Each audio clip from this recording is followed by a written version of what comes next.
trying to get Facebook Live set up. There we go. We're now on Facebook Live on my author page, too. All right. Hey. Just couldn't find a good place to set it, so it'll be wobbly, everybody. But okay. But yeah. So I'm hosting this show. You're basically hosting that show. I am. And when I may worlds interview collide. you. Okay. Yeah. Go ahead. I hear you have a new book coming out. I do. It's called The Secret Life of Sarah Hollenbeck. Why don't you hold it up? Show to the people. And it's sort of tealish in color, with a typewriter on the front. And no, it's not my book because I lack the talent to articulate my thoughts that well. So, but you in that form.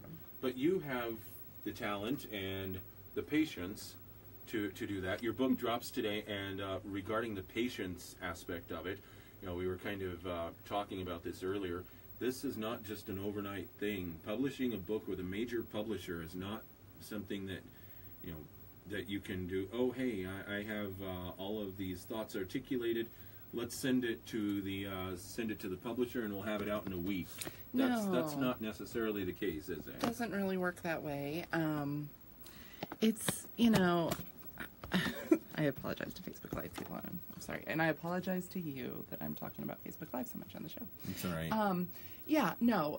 In most cases, it's at least like a year-long process. In my case, it was much longer than that. Why?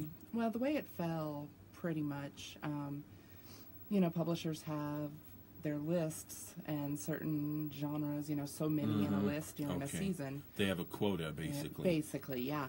And so in my case, by the time I signed a contract with Revell in August of 2015, and at that point, the earliest... sorry, on the radio they don't know why I'm laughing and I just sound silly. Yeah. The earliest that it, to fit in and really be the right time for it was fall of 2017. So it's been a long way out. I had tons of prep time, lots of time of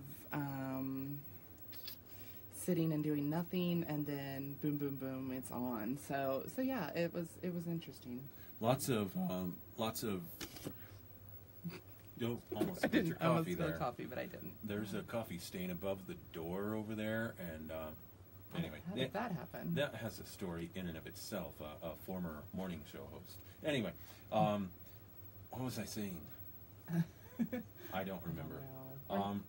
Yeah. So lots of time to internalize and second guess yourself, and to say to yourself, well, what if this? What if that?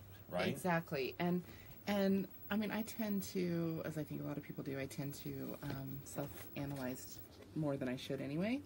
And so, really? You had no idea. No, you didn't know that about me. Even people on Facebook are saying, yes, we know. By the way, I guess it's worth pointing out here, I'm sorry to interrupt, but we're married. Oh, are you pointing that out to me? I was aware. Oh, look at the ring on your finger. Anyway. Yes, we are. Yeah, to people who may not be familiar, not our own, but we have children. We just picked him up along the street somewhere. They're cute. We like them. Yeah, they'll be Turners. Yeah. But yeah, just in case you're new to whatever, new to our lives, new to the Turner Kingdom, and thinking we're really unprofessional with each other and might start a scandal. They might think we're kind of flirty. I know, right? So it's good to know. Hey, Facebook Live. What? Never mind. Guess we better not. No, let's not. All right. So yes, lots of internalizing, a lot of doubt, time to think.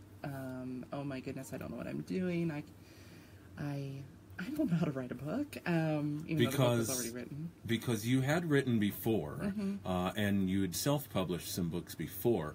But before that, your biggest writing endeavor was what? Tell us all. Well, I won a state-level contest in Kentucky. A Commonwealth level contest. Yes, Commonwealth level. Because it's not a state. Yeah, I was second grade. That was the last time I won a writing award, by the way. So all writing judges out there, I'm due. And that's only been like 15 years ago. So. Oh, see, that's why I love you. Mm-hmm.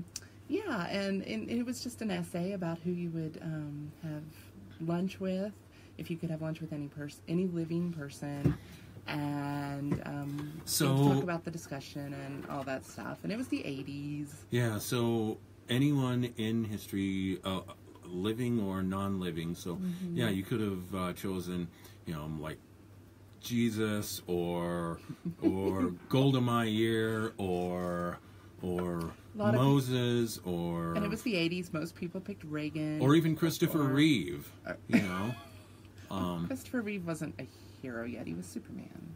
Yeah, but I mean, still. you could have chosen him. Could have. You could have chosen Gorbachev or what's her face, Maggie Thatcher. Who did you choose? I chose John Stamos from Full House. Who? No. Uncle Jesse. Okay. Not Fuller House, you Right. millennials out there. There was a show before this. What? and It has a prequel? It does. It's the backstory on Fuller House, the origin story.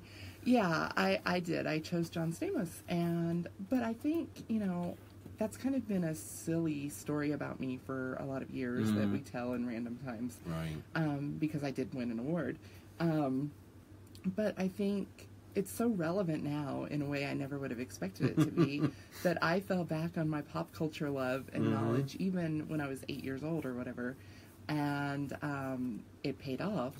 And I'm kind of in that position again where it's like I'm obsessed with pop culture.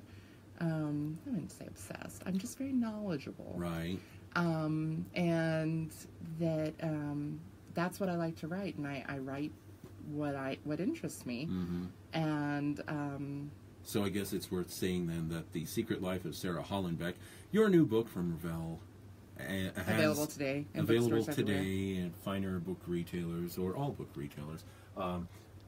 It's important to note then that it has one or two pop culture references. There are a few pop culture references. Yes. I wrote a main character. Sorry, can I put that down? Thank you. Yeah. I wrote a main character, Sarah Hollenbeck, who is pretty obsessed with pop culture herself. Okay. And she says, there's a line where she says that, she needs to pause and tell the readers that basically everything she knew about religion she learned from movies, and more often than not, The Sound of Music. So she's, so when she becomes a Christ follower and is ready to dedicate her life to Jesus, as far as she knows, she's like, do I need to donate all my worldly goods? And then one day, when I'll come back and wear the one dress that the poor didn't want. It's all... Right. It's all movie references. The angel and the demon on her shoulder take the form of Roma Downey and Stevie Nicks, which makes sense in context once you know Sarah. But yeah, it's just I fell back on what I know and what I love and decided to write a book that I would want to read. Had no idea if anyone else would want to read it or not, and I don't think I was really too worried about that in the beginning. I worry about that now. Well, now, though, you have some feedback on it, at least, because you have a street team, basically. I do. And we'll talk about that in just a few. But do want to direct people's attention to an event that's taking place this evening here in Cortez. Yeah. And it's from 5 to 7 p.m. It's kind of a launch party, a book drop party, whatever. It's a launch party. A launch party Yeah. for The Secret Life of Sarah Hollenbeck, which is out today. 5 to 7 p.m., and it's at Living Home Decor, which is on North Mildred Road in Cortez. 90 North Mildred. And 5 to 7, it's a free event. You're welcome to attend. And it's going to be a lot of fun. We're going to have food. We're going to have giveaways. If you buy a book at the store tonight, not only will I sign it if you want me to. I don't have to if you don't want me to ruin your book. But I'd be happy to sign it. But then we're also giving away like special Sarah Hollenbeck.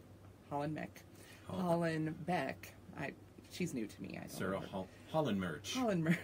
Ooh, I'm going to hashtag Hollenmerch. Some Sarah Hollenbeck merch that you can basically only get if you buy it tonight at Living's. Really? Okay. Yeah. So an exclusive offer. Yeah. All right. 90 North Mildred, 5 to 7 p.m. And while you're there, do some shopping around Yes. Living, too. It's a lovely place, and I always enjoy going in there, especially when I'm greeted by Bean. Yes. Bean is a cutie. Bean's adorable. Yeah. Dotson. So are you. Thank you. Not in a dachshund sort of way. But I do appreciate that. My legs are slightly longer. But. So, if you sign someone's book, will you sign it with your name, please? Oh. Rather than like Mary Higgins Clark. It's worth more that way, though. Yes, actually, it's been a long running inside joke with some friends. My work friends. I'm saying that just in case they're listening, because there's another inside joke. But anyway, there's a separation there apparently. Just about, okay, what do I sign? Because people have these cute little catchphrase things that they put, or a verse that means something, and I still don't know what it's going to be. So it's really, if nothing else, come get a book tonight. Have me sign it, because you don't know what you're going to get. In that, I may quote scripture. I may quote movies. You may quote Hulk Hogan, for all we know. I may draw you a picture. There's just no telling. A Hulk Hogan quote in The Secret Life of Sarah Hollenbeck. It's like, happy reading, brother! May put in a recipe. You just can't there you tell. Go. So, and more likely it'll just be all the best, Bethany Turner. No, I will avoid that at all costs. BFF, Bethany Turner. All right. So we'll come back and we'll talk about the street team and more about The Secret Life of Sarah Hollenbeck. Bethany Turner, her book is out today, The Secret Life of Sarah Hollenbeck, and it's Morning Modulation on KRTZ. Hey, Facebook peeps. I'm going to go away because you don't want to be present for the carnage that ensues hereafter. But we're going to come back in a little while, I think. About 8 or 9 minutes. Okay, so I'll probably go live again, but if not, you can go to krtzradio.com, or there's an app you can download, or TuneIn Radio. Yeah.